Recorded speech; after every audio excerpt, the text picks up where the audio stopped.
I almost made a very inappropriate comment.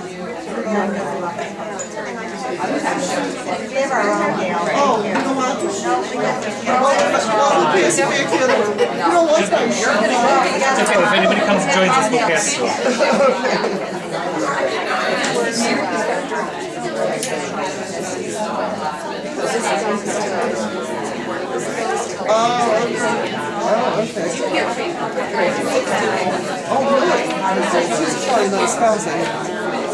You know, it's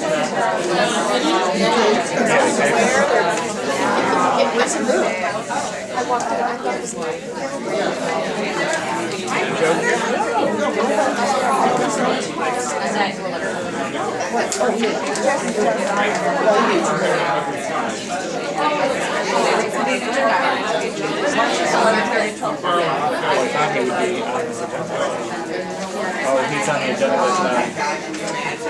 that Rita sent out. Okay, good morning everyone. I'm going to go ahead and get us started. We just got word that Brad is just 3 minutes away, so we will actually, as soon as he gets here, we'll kick off the town meeting portion of it. So if we don't get a chance to do all of our updates and announcements prior to that start, then we'll come back to it at the end. We have a whole day that's really devoted to patient family-centered care, which I'm very excited about. It's nice to see a packed house, and I can imagine why that would be today. Because certainly I don't usually command this kind of attendance when it's just me. But I'm so glad. No, I'm kidding. But I'm glad that all of you could be here, because we really do have a terrific morning and a terrific afternoon planned with what we are using as our management training, but is really intended to put much more meat, if you will, on the bones of some of what we're talking about today, and be a continuation of the work we've been doing, frankly, for years, but really focused in a different way in the last several months. I want to let you know that we are filming this today, so everyone be on their best behavior. We're actually filming the town meeting. Oh, turn off cell phones. Yeah, Kevin Bird is actually saying to turn off your cell phone, so you know that's a big deal. Wow. And it's recorded. Thank you very much. Mary's saying turn off your texting function as well. So. I wanted Kevin to text that message to me. So this is because this town meeting portion, which I'll intro when they get here, we are going to be taping that so that you can actually use it with your teams and show it wherever you want, and people can go back and see it on the internet whenever they want, because it can be powerful. So has it already started? You're even capturing me? Okay. So first of all, let me say Happy Nurses Week. We have lots of nurses in the room, so. All that you do. We have done a few things to celebrate that so far this week. First of all, we did have an ad in the Sunday paper, which I hope everybody saw, that was a thank you to our nurses for producing the kind of quality outcomes that we produce, and recognizing that they're the ones who do that. And each of our managers are armed with and have delivered personalized thank you notes to the nurses on their teams with coupons for coffee and stuff. So just a little something to say thanks. So we'll keep celebrating for the rest of the week, and Happy Nurses Week. It's also therapy, isn't it also the therapy week? Speech therapy. Speech therapy. You guys each have, there's different weeks. So it's a therapy month, and this is speech therapy week. So also have a speech therapist when you see that. Not literally, but figuratively. Hospital administration week. Yeah. Every week is hospital administration. That's what my husband said to me on Mother's Day. Every day is Mother's Day. Why do you feel like you need a special since when? Right. Okay, let me start with and ask for eye care recognition. Hi, Brad. Welcome. Come on in. Actually, you know what? We'll hold our eye care recognition until we'll come back to our usual meeting, because since Brad and Steve are both here. Hi. Welcome. Since Brad and Steve are both here, we'll start that portion of our meeting and then we'll kind of come back to what we do routinely, if that's okay with everybody. So, Brad and Steve, I was telling them, we have a whole day devoted to patient and family-centered care. We're doing our town meeting session this morning as part of our usual management meeting, and then this afternoon we have a 4-hour management training session planned. We do that quarterly. We have defined topics that are all meant to support our strategic efforts, our culture, etc. And so today we're focused on sort of the follow-up and the toolkit to embedding patient and family-centered care concepts in our organization and to supporting employee engagement and improvements in patient satisfaction overall. So we're really psyched about the day. You all, I think, have seen the video of the town hall meetings that Brad and Steve have done at the medical center. We've asked them to come and do one for us. We are proud to be part of the medical center, and we are part of a much bigger initiative besides what we've been doing, as I said, for years now, but certainly in a more devoted way for the last several months. We are part of a much bigger initiative that's really centered on how do we move the bar, how do we change our culture, the culture of the entire medical center and all of our affiliates, to make sure that we are really patient and family centered. And honestly, I don't think anybody can spell that out more than Brad and Steve and their partnership.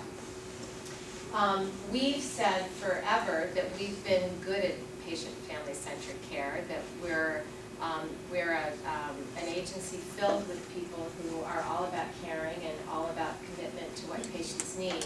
But I think all of us can say that we have a long way to go before anyone would say that, wow, we've got it or we're there. And so that's part of the reason that we need to sort of be ever vigilant in figuring out what do our patients and customers and family members tell us we need to do differently, and how are we going to do something better by them. So this afternoon we'll walk through sort of all the things that we're currently doing, but we want to sort of celebrate that and re-engage everybody today in prep for this afternoon. Now we have a compelling reason, not that we didn't have one before, but sort of a more urgent, compelling reason to make sure that patients and families believe that we deliver to them what they want and what they need. Health reform, as you know, has really demanded accountability to our customers. It has established quality benchmarks that include patient satisfaction results that will be publicly reported. So as proud as we are of our clinical outcomes that are publicly reported, we need to be proud of what that report card is going to tell us, or tell all of our potential customers about who we are in meeting their needs. And today, we have some work to do. Secondly, you know what's happened with the state budget and Medicaid, and home care has changed drastically. Home care changed overnight in terms of who we are. We'll have growth in the future, but it will be growth in different ways. And some of that growth will be completely dependent on our ability to convince payers, managed care contractors, and customers individually who are paying out of pocket that we're the people that they want to work with. And we need to do that through remarkable customer satisfaction results. You know, Vicki, it's been a while since we've done a health reform thingy here. There's been a lot of changes. November, you're right. What was that, 9 months, 8 months? We did it in November, yeah, before the... So we may want to do another one. There's been a lot, particularly the Medicaid managed care stuff that's being discussed. We'll do that. State. We'll schedule that for this summer sometime. Yeah. Thank you. All right, so and Jackie, welcome to you. Jackie Beckerman, who you've all seen in video, if not in person, is also, she's leading the Patient Family Centered Care Initiative at the medical center. She's sort of Tara's counterpart for the medical center. So Jackie, feel free to come and sit down. So without further ado, it's a huge pleasure for me to introduce Brad. I'm thrilled that you're here. Dr. Burke can tell his own story better than I can tell it for him, so I will let him do that. But as you know, Dr. Burke is the CEO of the University of Rochester Medical Center. And also Steve, who really needs no introduction. He's been here several times in the last year. And he is the CEO of the 2 hospitals and also responsible for all of the clinical affiliates, including VNS. So welcome to both of you. And I think, oh, you've got the pointer, and come on up.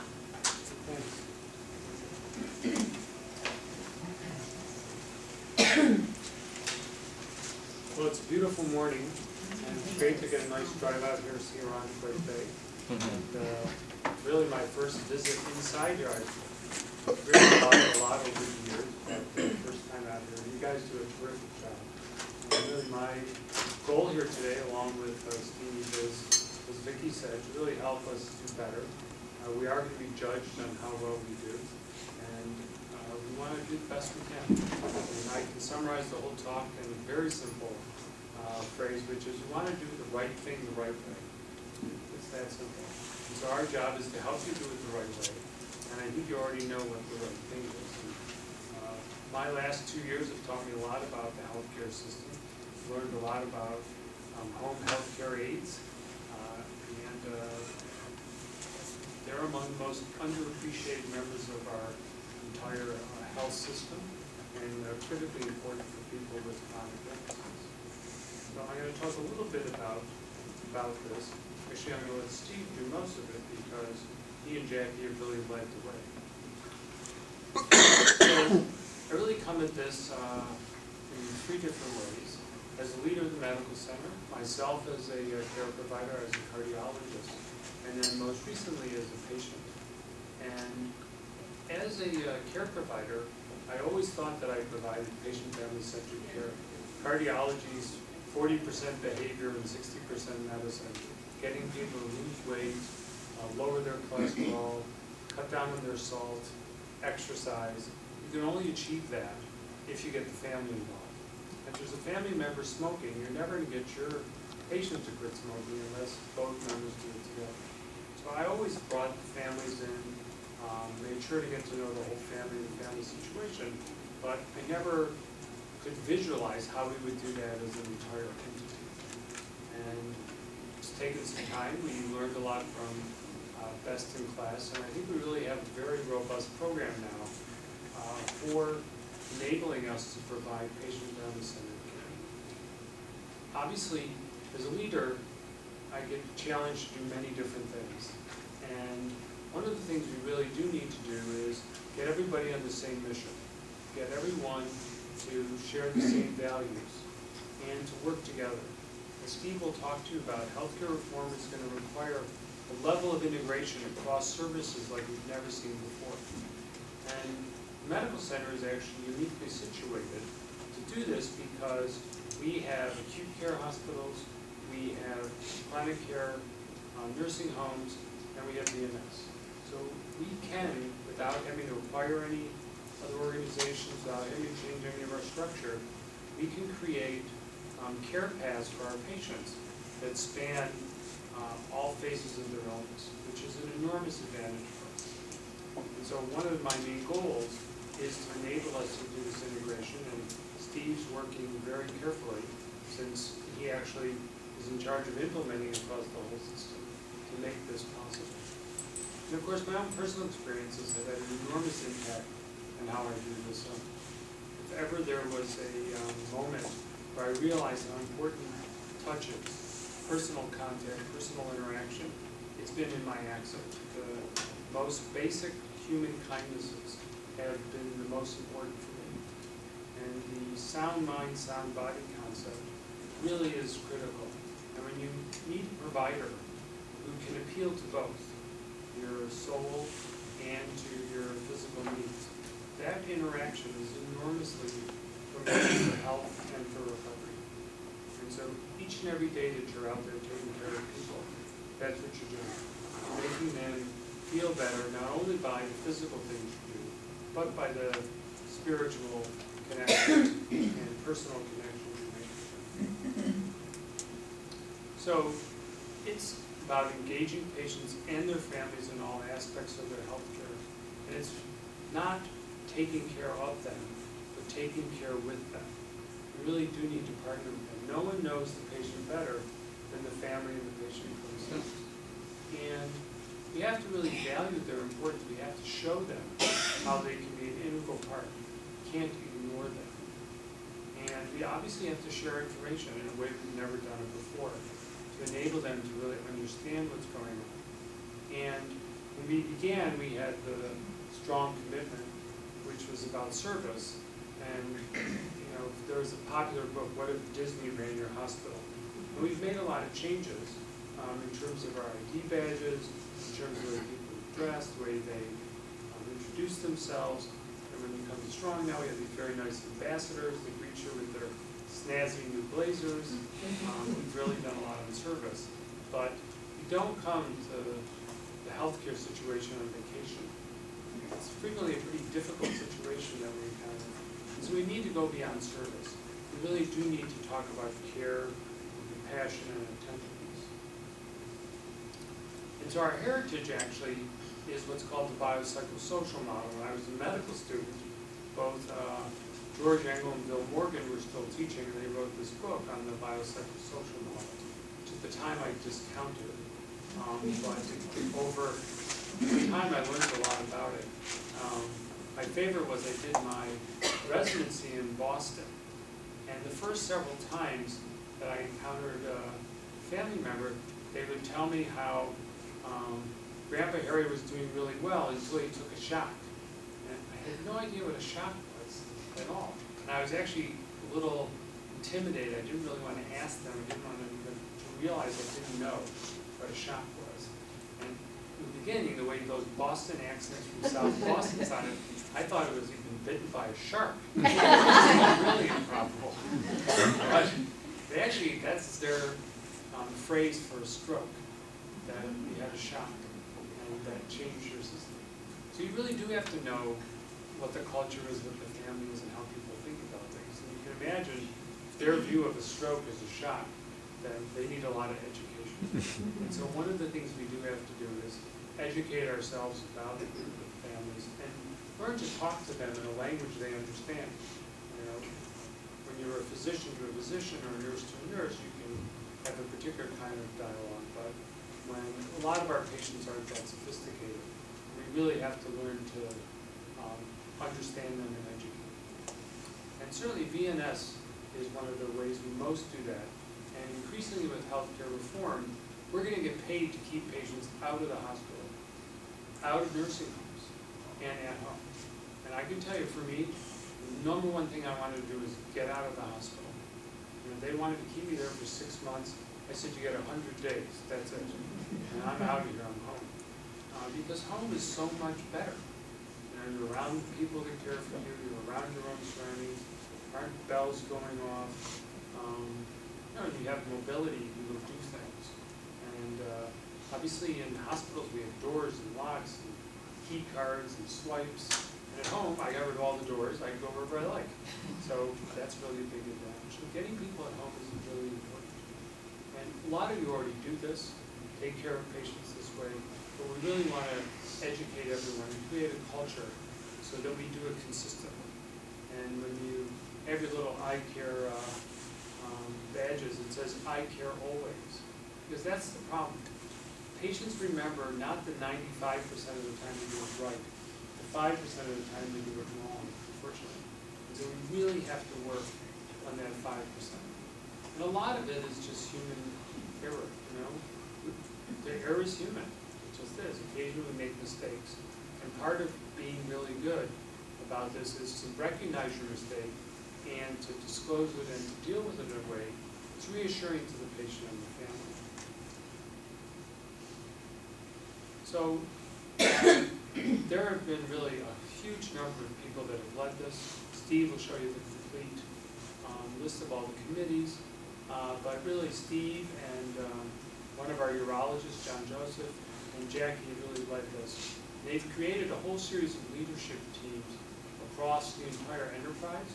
And here at VNS, it's been led by Vicki and by Carol Acosta. So you've got great people here leading this. And we want to develop an approach that's really inclusive. It's critical that it's measurable. So these HCAP scores, press gaining scores, they're actually going to measure us. And we want to know that. And it needs to be sustainable. This can't be just the flavor of the month. It's got to be the flavor of the organization. And it's totally dependent on you. Obviously, senior leadership has taken a big role in this. Steve and I have held many of these town meetings along with Jackie, but it's really up to you to practice this every day. And it's lots of changes at once. You know, we want to make sure that all of you have time to do this, to hug your patient, and get a big smile out of them. My aide gets me dressed every morning, and before I go out, she gives me the final once-over check to make sure I look good. I told her I was coming here today, so she really put up a dog. Got me all spruced up. And it's part of our strategic response. So this slide builds on itself, but healthcare reform is a huge challenge for us. We have some enormous issues around access, and we have lots of stresses with federal and state budget. So we need a comprehensive approach to do this. And it involves a whole series of efforts. Advanced medical home, reducing unnecessary admissions, electronic medical record. And all of this is wrapped in patient value centered care. That's doing the right thing the right way. It's wrapped around this. So it gives everybody a set of values, a set of principles that we can use as we struggle with this. And of course, the goal is to create the ideal patient experience.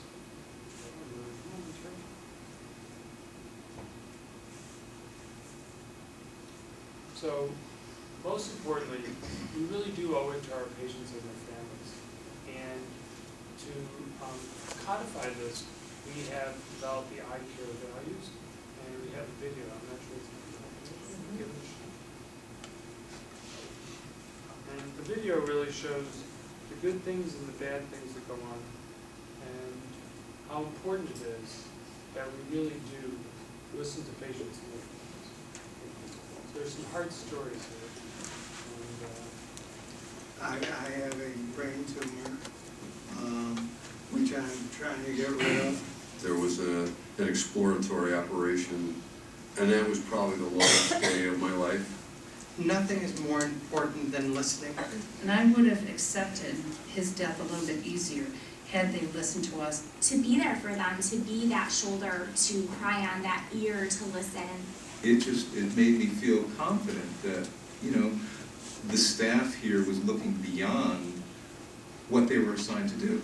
And I held her hand through the procedure, and afterwards she hugged me, and she mouthed the words, "Thank you." I think most of the time just being yourself, just letting them know that you genuinely care. So simple as a nurse coming in at the door, putting up on their little board the today's date and what her name is, and introducing herself with a cheery smile and a great disposition. He would call me and say, "I'm going to have a great day." I go, "How do you know that?" He goes, "Because it just started off great."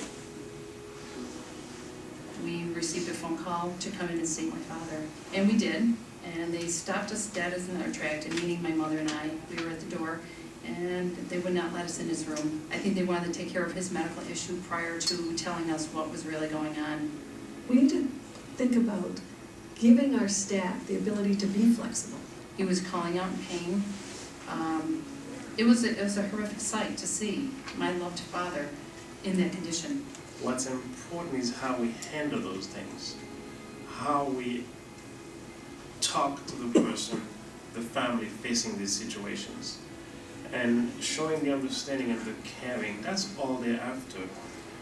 And I wanted to go in that room and just hold him, touch him, and tell him that we were there for him, but we were not able to do that. I really do believe that he would have heard my voice and felt our touch and known that he was in safe hands.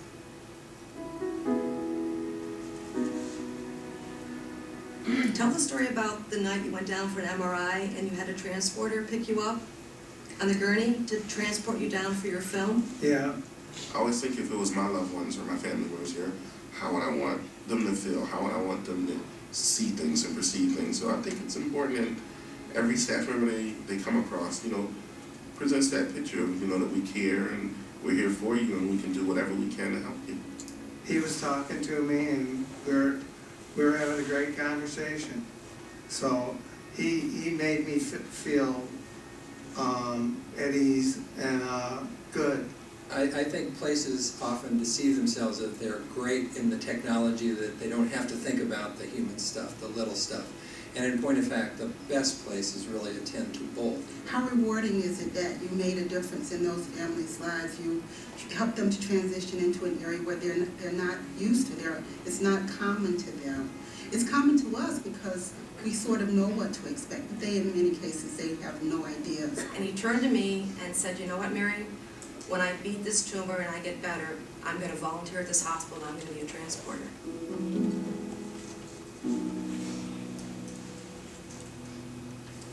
We lost our son. Our son is Connor. Connor. Yes, we can. Well, Connor was born with a very rare syndrome called Adams-Oliver syndrome. We were blessed to have Dr. Growski as our physician. He totally helped us from day one. But what makes him special is that he treats you as well as the patient and takes the time to make sure that you understand, is willing to listen. I also like, he actually puts his hand on your back and says you're doing a good job. We needed that a lot of times.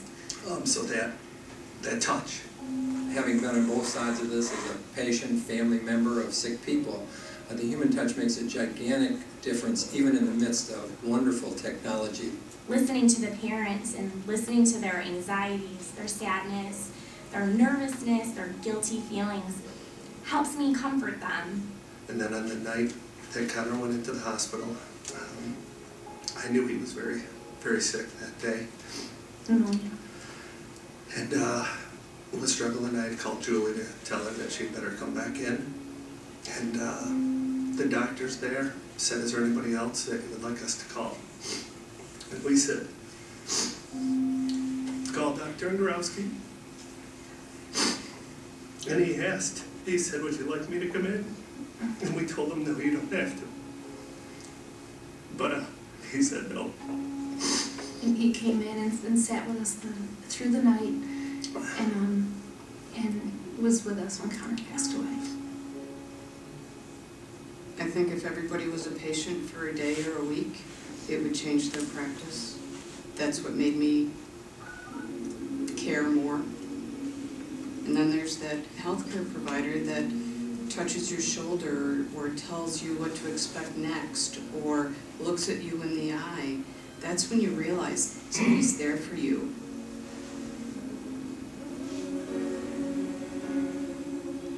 Sometimes a small act of kindness can make as much difference as advanced medical treatment. And that's what patient-family-centered care is. It's communicating and finding out, how you can work together as a team. Make sure we're kind to each other and attentive to each other, that we listen to one another, because I think it's impossible to deliver patient-centered care if we don't care about each other. It's just everybody. It's the cafeteria workers. It's the people that take your gurney down the hall. It's the people that are emptying your trash. When we deliver great patient and family-centered care, our patients are happier. They leave here more satisfied. And we really all end up more fulfilled in our jobs.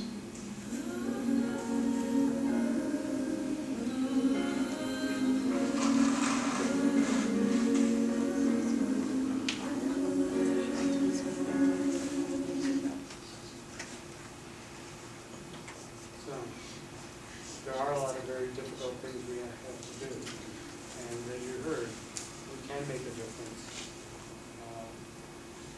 And we've chosen the I-CARE values, which are here: integrity, compassion, accountability, respect, and excellence, as a way to really summarize what we stand for and how we interact with others.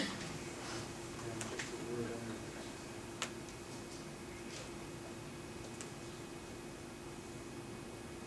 So, simply introducing yourself is critical. Tell people who you are, why you're here. Communicate with warmth is very important. Answering questions clearly is I think, very straightforward. If you don't know the answer, just so you don't know the answer. The hardest one, I think, is responding to feelings. And when my wife and I were working on this presentation, we came up with 4 fundamental components to be good at providing patient-family-centered care, which are quality, safety, caring, and courage. I really want to focus on the last 2 for today. Caring, obviously, is the caring we do with our patients and their families to get them to heal. But we also have to care for each other. When we go and visit the different units at the medical center to see which ones are the highest performing units, what we always find is they're the units where people care for each other, where they say, you know, we're part of a great team, we work together, we know that sometimes people have a bad day, or someone has a really difficult patient, and they always help out. So people always feel that they're caring for each other, and they respect each other. And that sense of being valued by your coworkers is incredibly important. And so part of what we want to make sure is that we really do a good job of caring for each other and rewarding each other. Courage is the hardest part. And as you saw in this video, these are very difficult situations. And when patients have, and their families have these situations, they respond all different ways. Sometimes they get angry, sometimes they get sad, they cry, and all we need to do is recognize the feeling. You just have to be courageous enough to say, I see you're really struggling today. Tell me about it. People don't expect the answer. They don't want you to tell them what to do. All they want is for you to recognize it and to be there and to provide a touch and just to hold their hand or to, in my case, you know, massage my back when it gets really tight. Something that shows that you recognize it's a tough situation and you're there for them. That's what they're looking for. And that's how we exceed expectations, by going that extra distance, by being compassionate and attentive. It's key. The story I always tell is the shampoo story. And when I was in the intensive care unit after my accident, I was on the ventilator, I was completely drugged up, and on the 10th day, a very nice nurse came in named Megan Harvey, and she said, Dr. Burke, I'm looking forward to taking care of you. And I smiled as best I could. She said, and I've always been a big fan of yours, and one thing I always liked was your hair. It always looked so well groomed. And she said, frankly, it's a mess. Of course, I'm sitting there going, where is this one going? Yeah, I mean, you can't really talk very well with all these tubes in your mouth. So she said, would you like a shampoo? And I had no idea you could have a shampoo.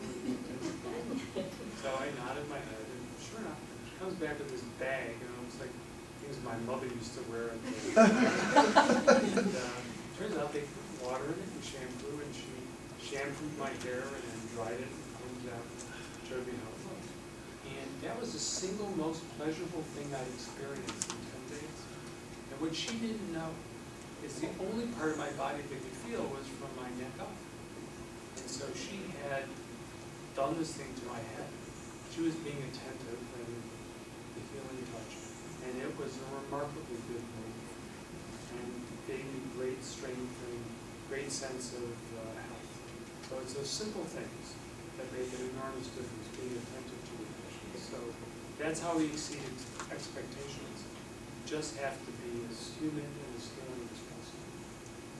So with that, I'm going to turn things over to Steve, who really put together this enormous program along with John. Steve? Oh, this is really hard to hold. It's pretty small.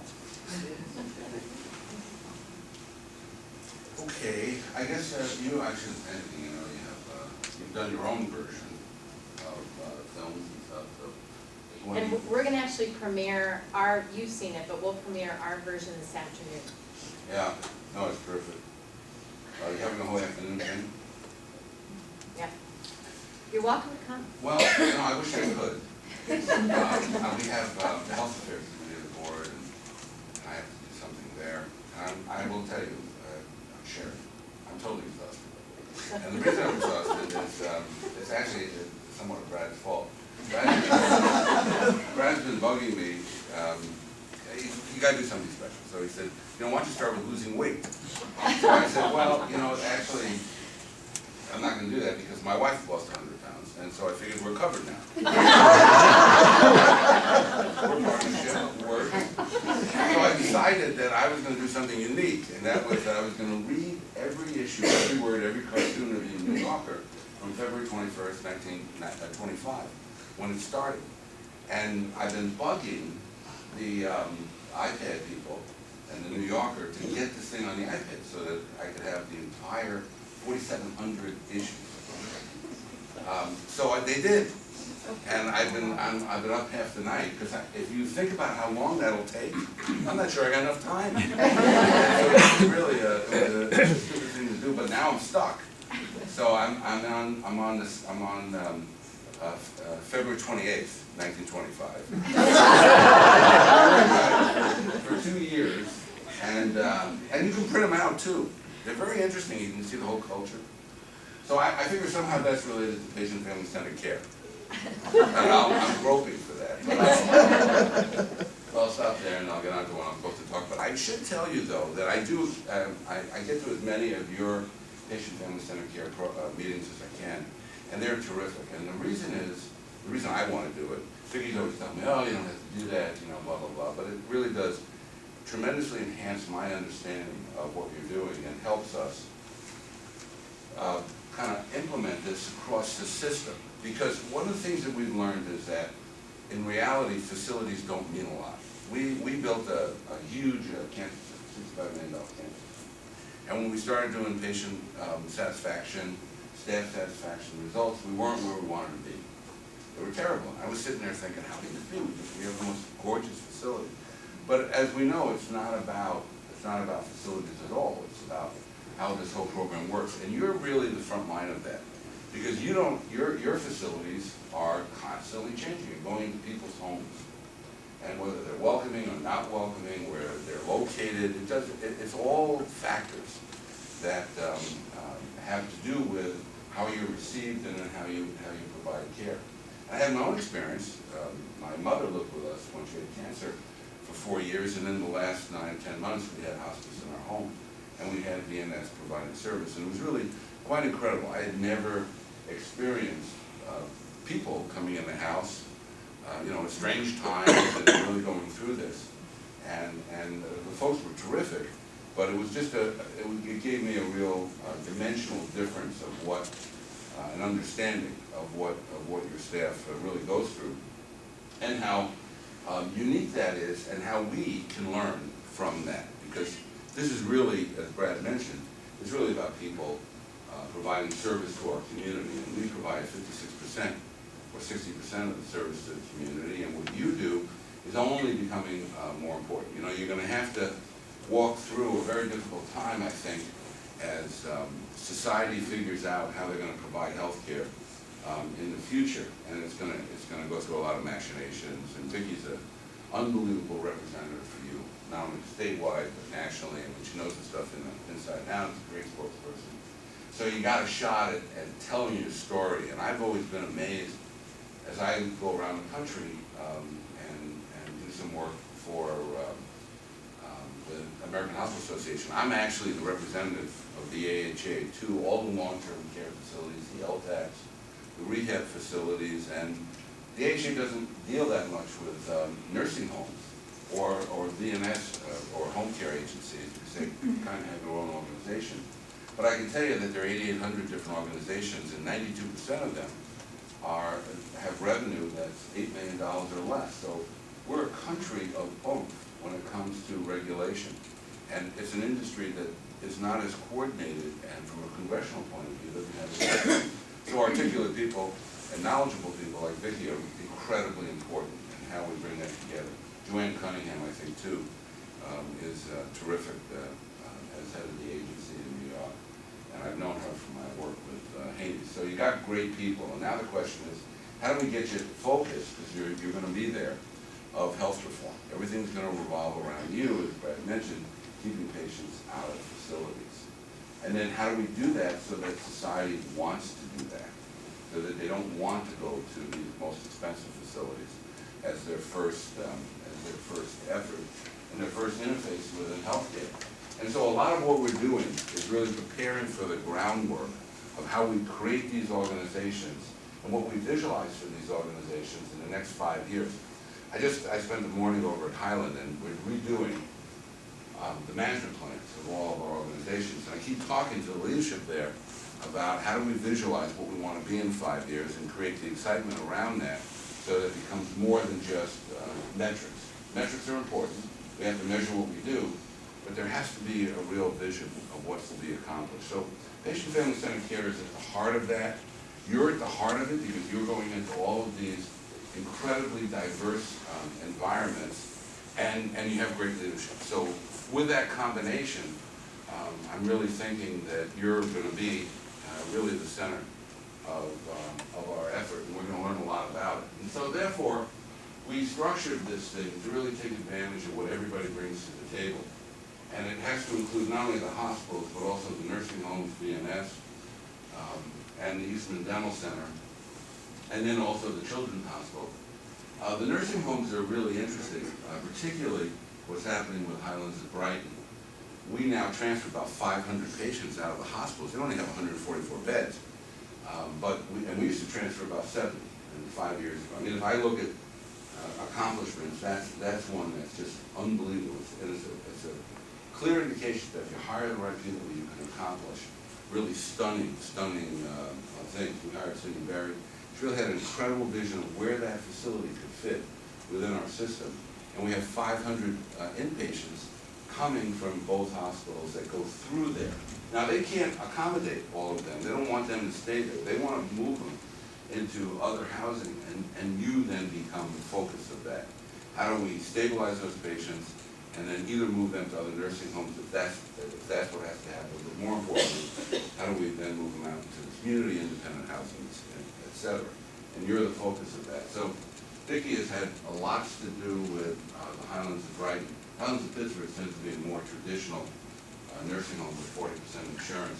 We have 92% Medicaid and at Highlands of Brighton, and we support them because it's such an incredible mission. So long and short, you're going to be the focus of not only the movement of patients outside of the hospital, but also the reduction of length of stay, as well as how do we keep patients from going back to the more expensive facilities. So all of that is your future and ours. From a patient-family-centered care point of view, we have lots of components. We have the training, engagement, measurement, accountability, and then of course we're an academic medical center, so we have to have research and education. We have to add to literature. That's why they have journals, so we put something in them, and we want you to start thinking about what areas you're enhancing that you want to start contributing to literature, because there's no question from my vantage point too, there's such opportunity right now. It's really startling. CMS has structured health reform, and they've spun off they got $10 billion to kind of implement this thing. And if you look at health reform in the most basic way, it's really an opportunity for comparative effectiveness and looking at how healthcare is provided around the country and how you can improve it. Well, they've just set aside $1 billion for innovation. And you can put in any kind of application you want. If you can create innovation within a market and for patients, then they're talking about funding it. And so we really need to think about how we can link into that, and that's this piece, and it fits with all of our organizations. We have pillars, obviously. We have quality. We have service recovery. I'm always we're always having a push-pull on service recovery because I prefer that we don't have to recover from anything and we don't have no problem. We're far from there. Patient Family Advisory Councils are strong. We have about 5 of those, and I know you're very much involved in those. Nursing homes as well. They have always had patient family providers. customer care contact and customer satisfaction, and then our satisfaction, our employee satisfaction. One of the real questions for us is how do we engage the employees in a way that they not only contribute, but they lead the enterprise? I mean, that's what we really want. We want the employees to lead the enterprise. We know that patient outcomes are tremendously impacted by employee satisfaction. They're connected. And I have chairs all the time telling me I don't think that's the case, and I take their hand and I take them over to the library and show them a wealth of information. But they're very connected. So we have to look at what are the employee issues that really help us get to where we want to be. This is our main group, and these are just some of the people that are here. This is the PNS, Patient Family Centered program, and of course Vicki is our champion, and Tara heads the project, and it's for me been very, very enlightening. Everybody's very engaged. I love the arguments that go on and the give and take. It's less formal than some of the meetings we have over Strong. So I'm really incredibly impressed with the work that you're doing and the ability that you have to get there. All right, so it's the right thing to do for our families, with greater satisfaction for our staff, better quality, safety, and long-term outcomes, transparent environment. Data is now available. We have it Strong, for example, on our websites, and I assume you'll be doing that as well, where you can go in and you can see patient-family centered care, and then you can get all the data associated with whatever it is that you're collecting. At Strong, it's going to be very unit-based. We're starting to really now play out each of the nursing areas and each of the areas of the hospital, same thing at Highland, and then we're now extending that to the nursing home as well. And it will soon be, it's actually from the hospital's point of view, 2012, will start to be linked to our reimbursement. And that's a real issue for us because we're not doing as great as we need to do. Strong has this real problem that, we're busy, we're 100% full. Just because we're there and just because we do great things, it must be that the patients are rating us always. The way CMS has done this is that you have to be rated as always to get a point. And it's very difficult. There's even an effort on the part of the downstate hospitals to convince the officials in Washington that New Yorkers are more cynical. And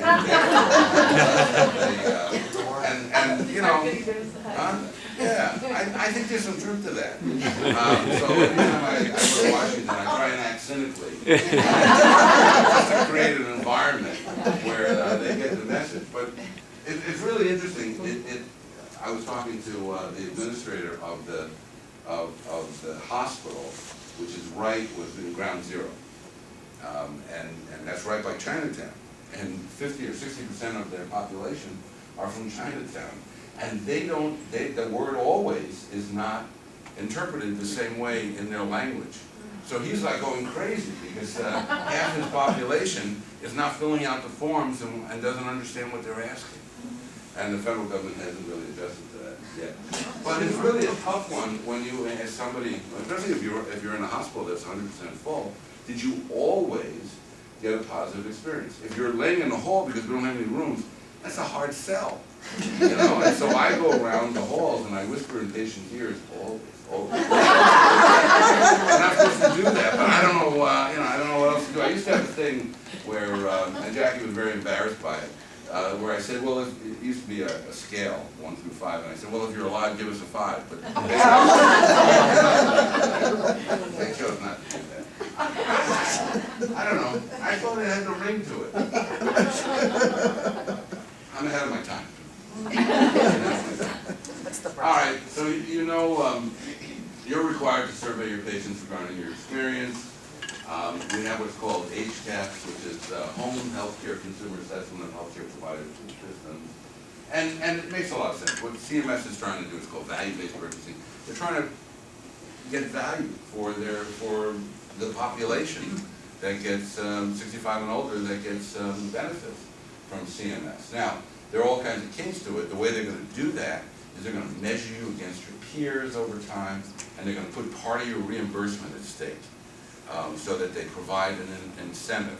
And of course, why are they doing that? Well, the primary reason is that 32 million people got insurance as a result of healthcare reform, 16 million on the Medicaid side, 16 million on the commercial side, $940 billion cost, and they got to figure out how to pay for it.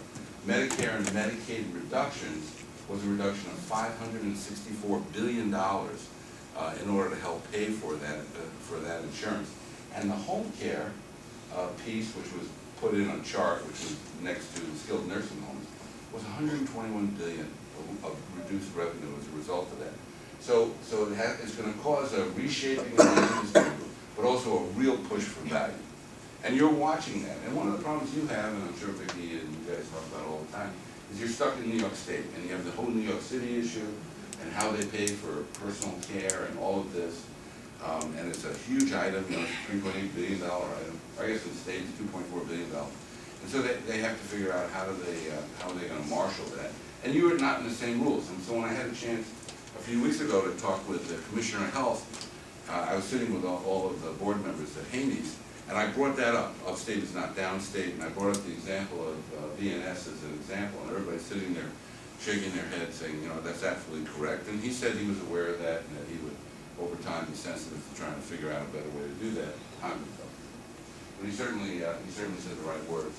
Your home care categories of care to patients, communication, specific care issues, willingness to recommend, and overall rating. And patients have to, as they get those surveys, they have to answer those that always happens, which creates then a very small margin of error. And it can be anybody within the facility that creates a problem. And you know, if I had to rebuild Strong today, I would have rebuilt it in all private rooms, and I would have had everybody have an assigned parking spot, an assigned seat on a bus, and everybody would have a chef with their own culturally adapted food. You know, I mean, there are so many things that you can do to make somebody feel more comfortable to get to always. And given our situation where we've had 2 hospitals closed in the community, not a lot of capacity, it's really a great challenge. All right, this is your satisfaction dashboard. I guess, Vicki, is there anything you want to say about this? Well, I mean, this is, you all have seen this before, and if you take a look at the trend down at the bottom, clearly it looks like we're trended in the right direction. We don't have more recent numbers beyond February of 2011, but you also know from looking at December and January that things can move variably pretty quickly. The ones we worry about the most is right here. This is our percentile rank. So even if we can look at these trends and go, gosh, you know, we look pretty good, we're on the upswing. Let me just pick communications. We're the 25th percentile. 75% of agencies get better scores than we do on communications, which is why we have our performance improvement team around customer contact and scheduling and communication, and why you'll see it embedded in our eye care video or our patient family centric video that will premiere this afternoon. So we have to move these numbers and get up into the 100th. I'm sure Steve will tell you the problem is the bar is always moving. Everybody else is looking at these same numbers, so we're going to be chasing each other. But you know, the good news is we know where our issues are. We just have to figure out how we move mountains to improve those scores. Yeah, and it's so true that the bar is always moving. You know, if you look at New York State, we have 200, just on the hospital side, we have 207 hospitals. But while strong, they have an annual occupancy of 97%. The average occupancy in New York State is 52%. So that means somebody is lower. And that also means when you start looking at the regional hospitals and others, that you're dealing with 30 or 40 patients. And you know, if you think about it, if you had a whole hospital serving 30, 40 patients, what could you do? You can do great things. So it's a really, but they're still in that score, and you're going to compare to them. And so it just represents a challenge that we have to face. By the way, in fairness, Vicki came over to the medical center to explain this chart to me, and I sat there and I looked at it and I said, I got it covered. And of course I knew that when it came to talking about it, I would just call it. I also knew it. So I handled that perfectly. Thank you. I didn't want to screw it up because you started telling me about all the different things. It's too important to screw up. All right, so how do we systematically implement listening, better communications, empathy, and compassion? And we do that by developing clear expectations and goals and metrics. And that's we gotta have something to measure, you know, it's unfortunate that we have to do it that way, but I don't know how else to do it, because we gotta compare where we were and where are we and how we got there, what worked, what didn't, and what can work in the future. So you'll see a lot of, at Strong we have each department now that has its numbers, and we're working with the nurse managers, and actually Pat and I are now starting our cycle, and there are like 32 different units. We're sitting down with all the staff on each of the units, literally every day, doing some of this to just really start hammering away at why it's important and what we can do as an institution to really make a difference. And we have to do the same thing over at Highland. And then to identify our focus areas and goals to really drive our action plans. And through our units, we'll be sharing all of our data. Through the website, we'll be sharing all of our data and really getting staff involved. And we gave this talk a while back, and I shared with the staff where we were, hospital to hospital, and it wasn't where we wanted to be, and staff were really concerned about it. But because time's gone by, they kind of forgot about that now, and we really have to keep that in front of them. And then hold everybody accountable. We're really the only ones that can be responsible for this, and everybody has to be involved. And of course, the way you transform organizations is not only top down, but it really has to be bottom up. And our organizations are very interesting because we've been doing fairly well in contending with all of the chaos in the healthcare world. I was just talking to the staff at Highland. You know, Highland was in 1996 on the verge of bankruptcy and closure. Today, it's it's one of the leading performers in the state. And many of the people that are there don't remember where we were. And those that were there think, well, gee, we got past that, so we're fine.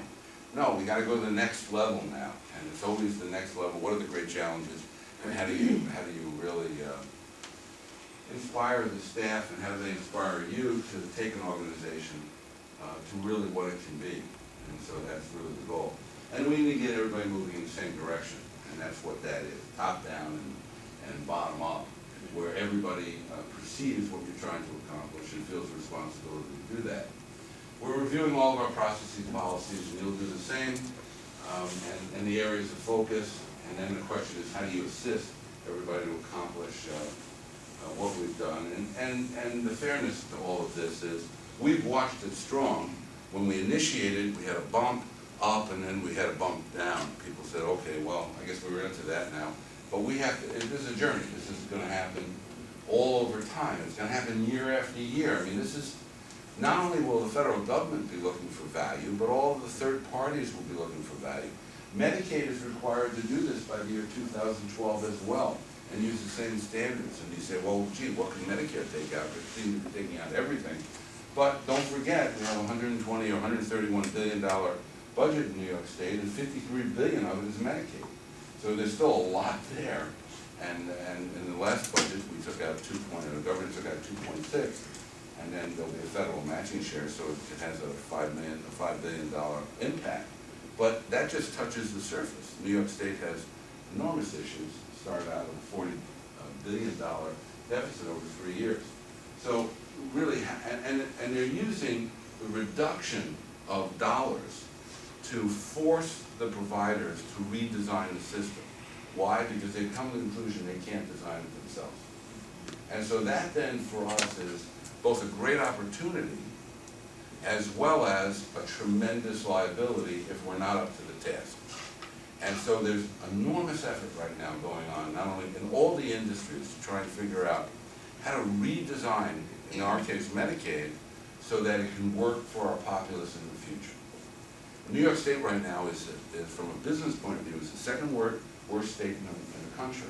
California is considered the worst. New York State is the least friendly.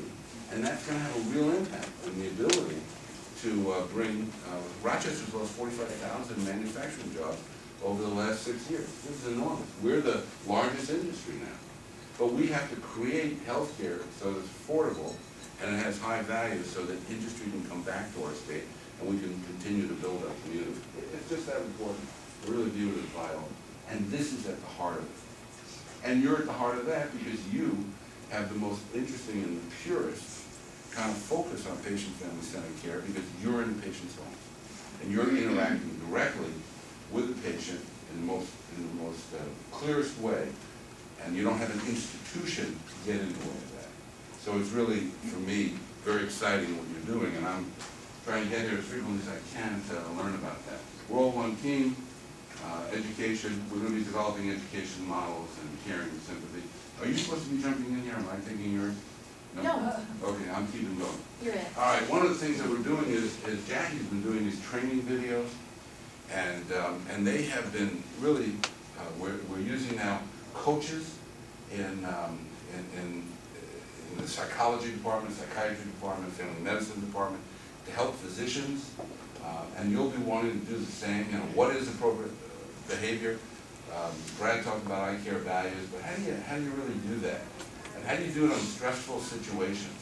And what are the things that you really have to remember within stressful situations? And so we're really starting to present, as the staff tell us what they need, some of the videos around that. Caring, empathy, listening skills, and what can be learned, and what can we learn from each other. I will tell you, there was a fascinating book that a guy by the name of David Biscott, who's a psychiatrist. He wrote What You Can Change and What You Can't. There are some things you can't change. And one of the things we have to be sensitive to is that when we recruit people, that they fit within the values that we want to have, and that they can really articulate what it is we're trying to achieve. That becomes, from a management point of view, one of our most important responsibilities, to recruit the right people. So if you have a doubt about somebody, etc., don't do it. When in doubt, don't. Same thing you tell your kids. When in doubt, don't. Because it's just so important that we have a workforce that is going to be able to not only understand, but also embrace what we're trying to achieve. And patient satisfaction is our common goal. Now, these are some slides that Dr. Joseph, and we also have Bilal Ahmed, Dr. Bilal Ahmed over at Highlands, who's leading that effort as well. And a lot of people say, well, I don't have the time, and of course that's not true. Simple behaviors do not take extra time. Introducing yourself, calling someone. You know, I just sent Pat Whistle, who's our director of nursing, to Miami Baptist. Miami Baptist is a very interesting place. At one point they won the Baldrige Award, which in the hospital world is very important. But then you watch people that win the Baldrige Award really start sliding. But they adopted a real focus around patient-family care, and Pat was just totally blown away. They have used technology, and they have used training videos, and they've used it in a way that we haven't thought about. So one of the important things that we have to do, and Vicki and I have talked about that, is we have to learn from people who are doing it well. And that's going to play out in your business. I mean, this is going to happen. All 8,800 organizations are going to be forced to do this. And measure, and some of them are going to be very innovative. We've got to learn from them. And one of the things that Pat and I have been talking about is how do we introduce a lot of the programs that she is now seeing. She does this through she's a magnet surveyor, as well as really focusing on how do you bring this to a busy facility like Strong. So you have to start looking out at other organizations and expand your network and really see who's doing it well. Putting time up front, sends time later on. Once somebody's had a lousy experience, they're not going to give you an always. It's not going to happen. And you're just going to be dealing with that. And you really got to put aside that question and understand, how do I make sure that it doesn't happen again? How do we fix this for the future? And then satisfied patients are more cooperative, resulting in time savings and better outcomes. We know that's the case. So with every patient and every family encounter, is that how you would want yourself or your loved one really to be treated? And that, of course, is the golden rule in our business. And you have to define what that means for you. So moving forward, individual behaviors, defining behaviors. We're using brand integrity. It's interesting that Greg Liederman, who's the person that his father was my dentist. So it's a small world. And he was always very enthusiastic. I'm not surprised at his offspring. He was also very enthusiastic. I always thought it was because I always walked in with a lot of cavities, and he thought I was in college. But anyway, he was always very... So we're really looking now at the behavior question of what are the behaviors, how do we start training people to stop and think about how they interact? And what messages are they sending when they interact in certain ways? And he's getting our leadership involved in that. how to hold people accountable, monitor those behaviors. We have a lot of conversations about that. Assess department heads and staff at all levels, including our physicians. I have to do, on June 4th, I have to do a retreat for the Department of Surgery, and they want to talk about, you know, what's happening in state and feds. But I'm going to sneak in, Jackie and I have been talking about this, how we're going to get their individual results in there for value purchasing, because we need them to see how they're being perceived. And sometimes it's pretty shocking. You know, they're very surprised about that. I love it when I'm sitting down with a department head and they have 11% or 10% of their patients think they're doing a great job, and I look at them and I go, you know, it's hard to lead from the rear. and all of a sudden you see those numbers going spiking up, and they become examples for everybody else. And that's what we have to happen. Assess departments and staff at all levels, track performance, reward, incorporate into performance evaluations. Again, creating a workforce that sustains what you're trying to achieve. The performance evaluations are usually done, we gotta get it done, let's just get them done. But they become the vehicle that you are, one of the real important vehicles for how you transform an organization, have all the arrows looking in the same direction. Hire for eye care behaviors, I can't stress that enough. That has become the most important. And then you have to assess, after you hire somebody, whether or not they're exemplifying, which means you have to monitor it. And then if they can't be trained to do it, get rid of them, get somebody else, give somebody else a chance. They're good people, maybe they just need to work in a different industry, because your industry is so exposed. I don't know how else to put that. You know, untoward things happen in someone's home, it's front page, it's not good. And so it creates all kinds of dilemmas. So it's really very important that everybody's on the front page, everybody's on the same page. First step, revised eye care contract. We did that. It was fascinating to me that 1199, which is our union, said they're not going to sign it. I love that. And it was funny to me, when we had 1199, it wasn't 1199, it was the Teamsters in 1996 tried to organize the nurses at Strong, and I actually, one of the reasons I came to Strong, was myself and Pat and Kathy Carnell's claim to fame. But I always told the staff that there will come a day where the union rules will be in conflict with what our responsibility is for the community. And of course, we're starting to watch that. So that one was interesting. We'll work that way through the next contract. Educated training and leader development department meetings, complete self-department assessments, demonstrate behaviors consistently, proactive identify in need of improvements, and then incorporate a work plan at department levels. It really has to become part of the way we do business, and it has to be discussed all the time. It has to be a part of every conversation. How are we coming back to the values? Where does it fit in? How is it moving our organization? It can't be just another program. It's got to be the program. It's the thing that we do. Because if you do this right, it drives everything else. Your reputation goes up. Your business goes up. Your success goes up. Everybody feels good about what they're doing. It's at the heart of everything that you do. Each department is expected to integrate work plans to improve the experience.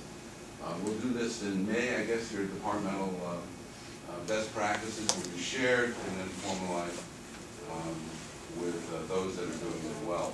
One of the things that we don't do very well is we don't celebrate. You know, it's not part of our culture. Good work, we don't share it necessarily, and we really have to do that. We just have an expectation that good things are going to happen, and okay, what's next? But we really do need to celebrate our success, and we have to share it. And we have to have an expectation upon the workforce that that's where we're going to be. Every time you work in a unit, every time you work in one of our facilities, what is it that they're going to do that's exceptional, that really increases everybody's interest in being there? All right, this is your intranet site, and you know, I guess you don't have, I can't get my iPad working here, so I don't know. Sunday. Brad, oh, you don't have iPad. Most of us don't have iPads, so we don't. Yeah, no. This is the opportunity. Most of you don't want it. It gives you the opportunity to work 24/7. I will tell you, it's a huge issue. My wife is always complaining about it. I carry it with me all the time. It gives you a chance to work all the time. Can there be anything more glorious? All the time. Huh? Isn't that great? I think you walk around with an iPad. I mean, I know that we got her now all the time. But you define work all the time as reading the New Yorker. Well, well, patient-family centered skills. I'm trying to help me out here. All right, who we are, our mission. Anything else you want to say on this one? Vicky? Well, no, this is, you referenced that URMC, their website. This is our website, intranet site approach, and we'll be going through it with the toolkit this afternoon, but we've already done a lot of advanced work to make sure that this becomes visible internally and externally. By the way, the iPad can be a real negative too. I'll tell you what happened. It has a Time Warner, and that was a free app. And you can get 60 TV stations. So last night, if I wanted, I get up, and I looked to see if Vicki sent me any emails she had. Put on, and I was watching MSNBC or whatever it's called, and they had 60 Minutes. They had the 60 Minutes financial show, but it was a hospital administrator in Nevada that had to close their cancer unit, Medicaid or self-pay, a non-paid cancer unit, because of the high unemployment and Medicaid cuts. And I was sitting there, you know, I was laying there, grippingly watching this, saying, what would I have done never to get to that point? Because it was a $28 million problem, and they showed all these people that had this untoward. And so you then sit there and you wonder what's happening in that state, how they organizing the service, and then I never went back to sleep that way. So I threw away my iPad, we're now done, and I won't have that again. But it's amazing some of the things that are going on around our country.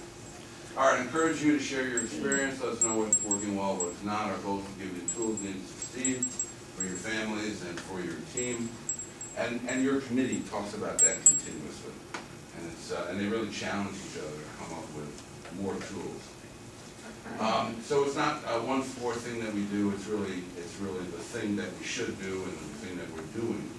And it's just gonna keep growing on it. It's incredibly important. It's about our future, it is our future.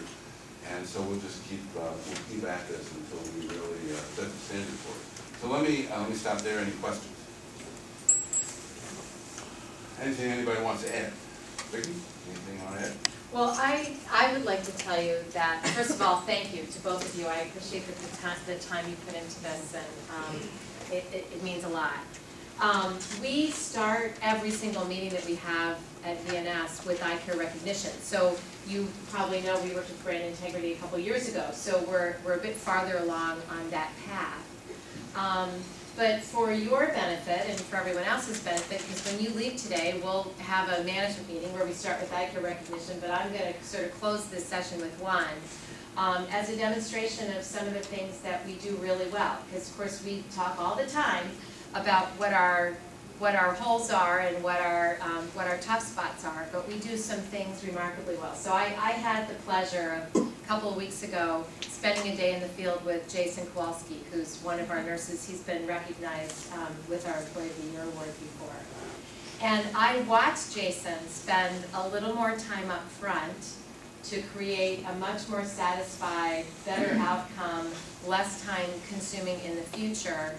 It was the second visit to a woman who had just been opened the day before, and when we walked in, she was a shell of a human being. She had had a terrible, terrible reaction to one round of chemotherapy and had turned what had just been what she thought was a simple lumpectomy and sort of an easy chemo follow-up into 5 weeks in the hospital, and now an ileostomy, a bag for her wound. She was a mess. And Jason was charged with helping her learn as quickly as possible how to change her ileostomy and her dressings as quickly as she could. So she was a shell. She was sunk into the sofa. Her husband was clearly, beyond stressed out, and Jason figured that out. Those of you who know Jason know he uses humor all the time. He completely engaged her. And by the end of that visit, she was a different person. She was sitting up straight. She was getting up and kind of shuffling around. She told him at the beginning of the visit that she would never be able to change her bag herself, ever. She said, it disgusts me. I'm disgusted at myself. I can't possibly do it.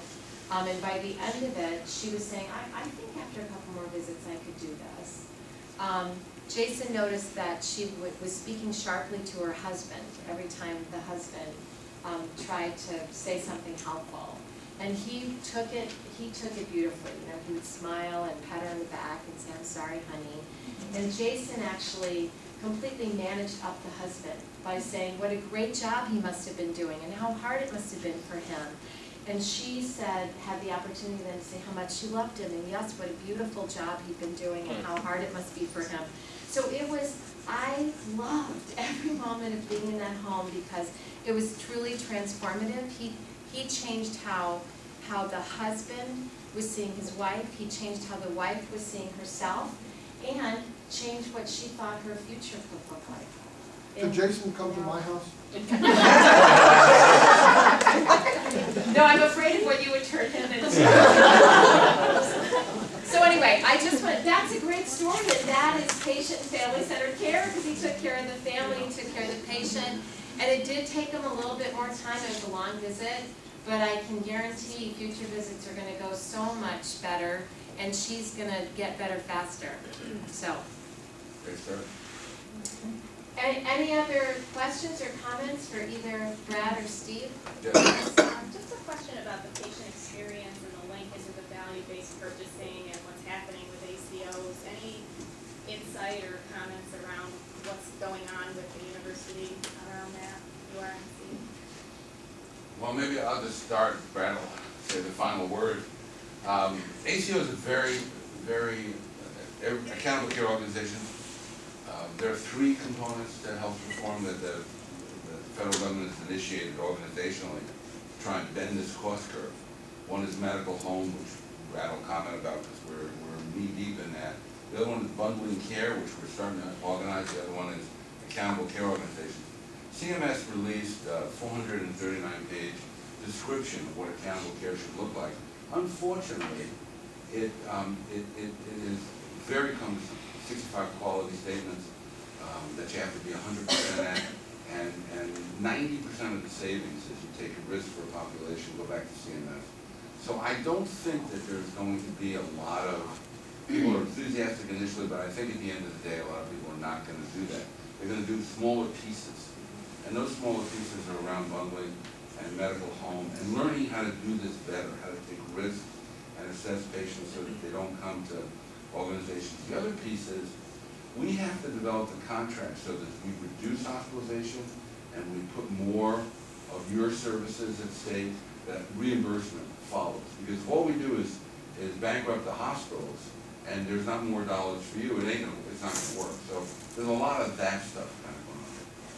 Yeah, I'd reinforce this piece. I think most pertinent to you is the patient-centered medical.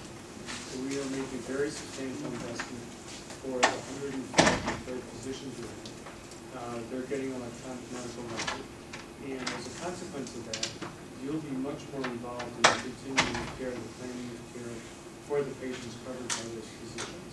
So I think that will be the most immediate benefit to the city, which I think will be terrific because you'll have much better care plans. It'll be a lot easier for you to communicate that to the providers and to really be part of that team. So that's a given that we're moving forward with. The rest of it is still, the rules aren't 100% clear, nor are the rules.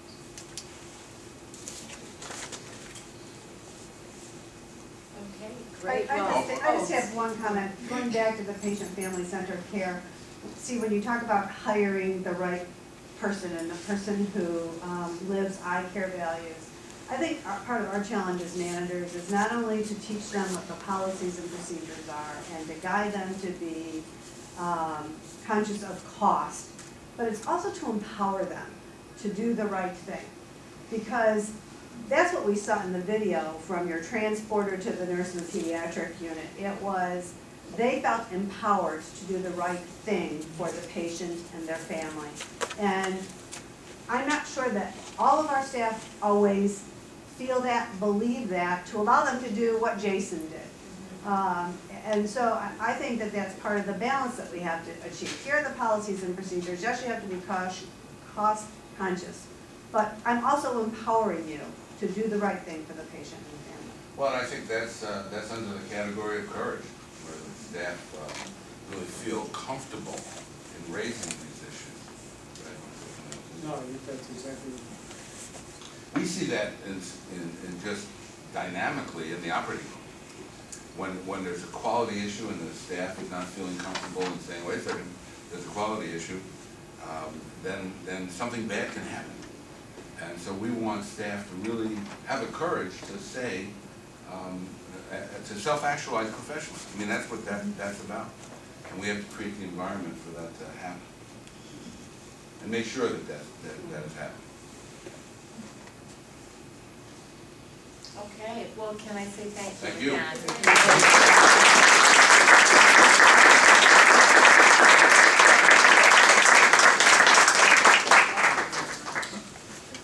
Okay, so we'll, as they're headed out, we are going to spend just a few minutes before we close at 11:30, and then we'll regroup it at 12:30 for our afternoon session. Again, thanks so much for being here. We appreciate it. All right, bye-bye. All right, so let me pick up on eye care recognition. Yes, Mary. I did write it down in a note after I saw you yesterday, so I will remember. Just like there would not be a Christmas without Santa Claus, there would not be a National Nurses Week without Rita Amorese.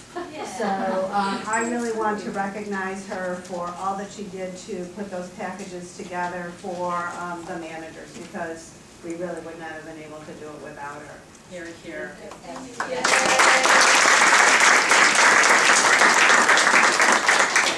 Two more.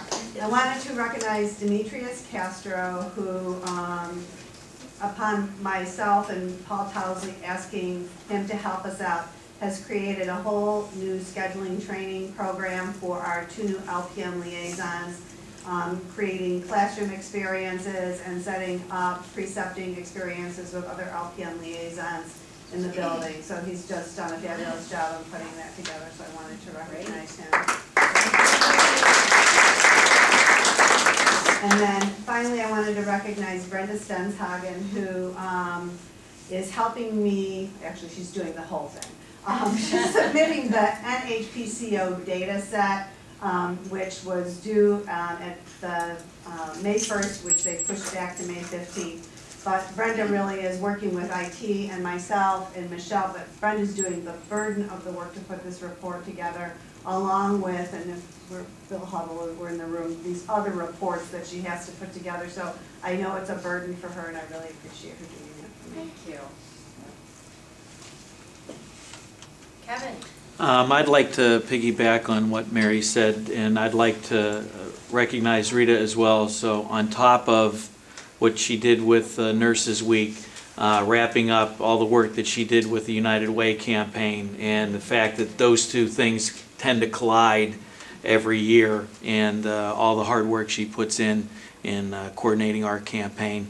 And then additionally recognizing Ann Duckett and Rita as well for all of the hard work they put in preparation for today with Patient Family Centered Care Communications. Yeah, you'll see the results of their work, not just in the video. Tara also major lead in producing today, but in this afternoon they've done a lot of background work. There's only one reason that we have all of that website stuff up to date. So, Barry. I just want to mention, past couple of weeks we've had our own internal, our audit committee meeting, and then Vicki and I attended the university audit committee earlier this week, and we're pretty much wrapped up with our audit with Price Waterhouse. I want to recognize Bill's staff and Shar and everybody and Sue Gold and everybody that works with and for them. We came through the audit again with no management letter comments, with a lot of compliments from PwC with working with the staff, and again, his staff has a good track record of that type of performance. They continue despite having the OMIG in here, despite the fact that Bill was out with some surgery for several weeks, and the staff really pulled together and did another good job. Thank you.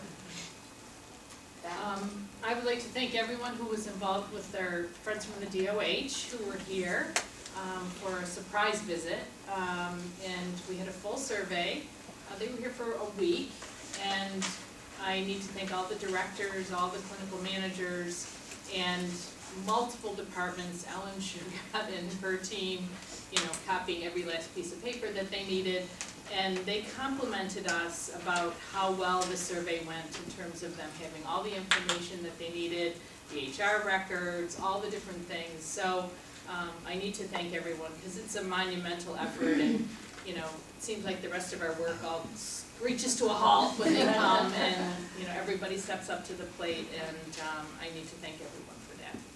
Here, I mean, we've come a long way, baby. Remember that? We have, you know, if you remember, those of you who've been here for 3 years know that we went through a really devastating Department of Health survey process, and to see the amount of change that they recognize, that's visible to all of us, is just, it's terrific. So, and that took good leadership, so I have to recognize Beth as well. Any other? I have one more eye care that actually I have to give Bridget credit for, because she sent me a copy of a letter that she thought would be excellent to read as part of our eye care recognition. I couldn't agree more.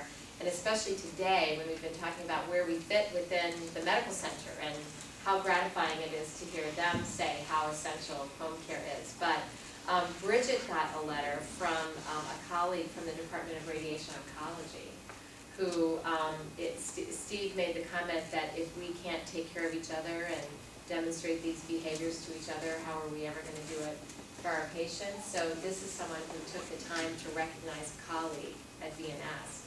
So she says, "Dear Ms. Vinci, I wanted to take a moment to tell you how much I appreciate Sue Howlett, one of our nurses in the long-term home health care program. I had the pleasure of taking care of one of her patients, who shall remain nameless, recently. In the process, I had the opportunity to hear how well she takes care of him. So unsolicited, he talked about his home health nurse. From what he described she would do for him, particularly for his pain management. I also relied on her to help coordinate his care in regards to his pain management, and she was always highly responsive and informative.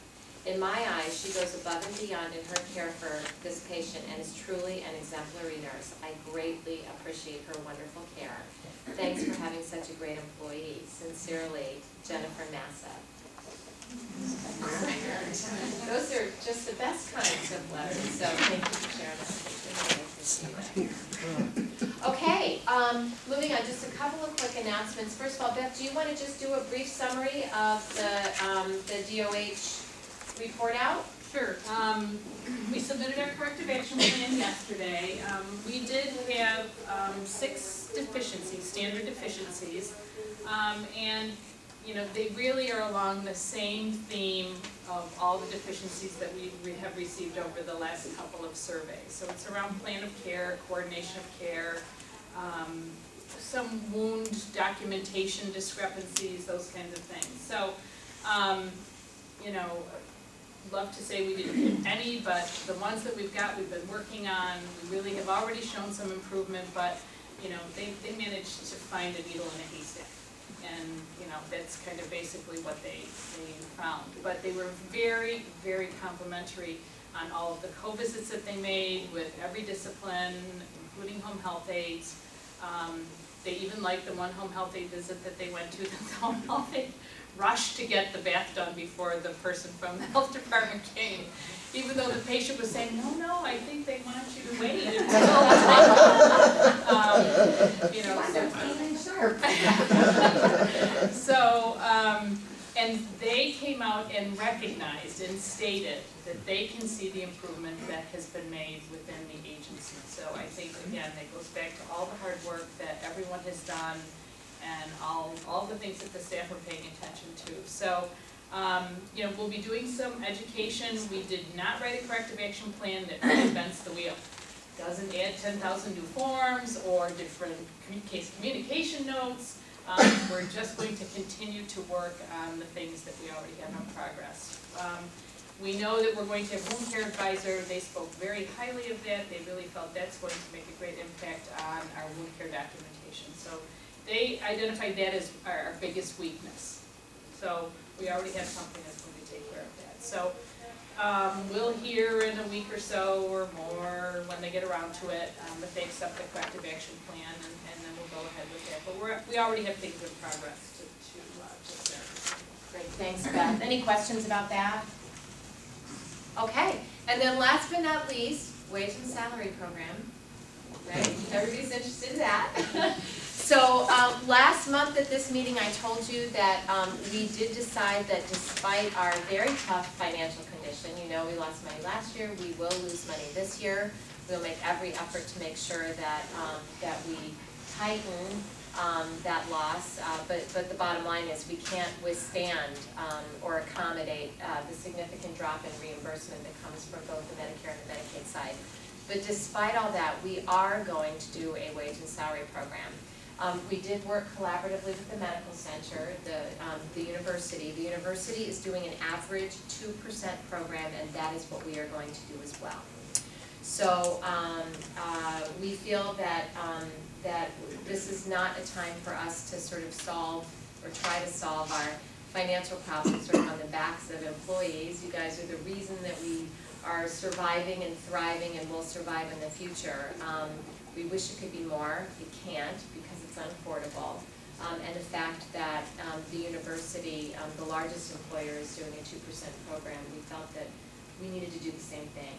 So you're free to let people know that when they ask questions. HR will very shortly be sending out instructions on you know, how to submit those wage adjustment proposals for your wage adjustments for your staff.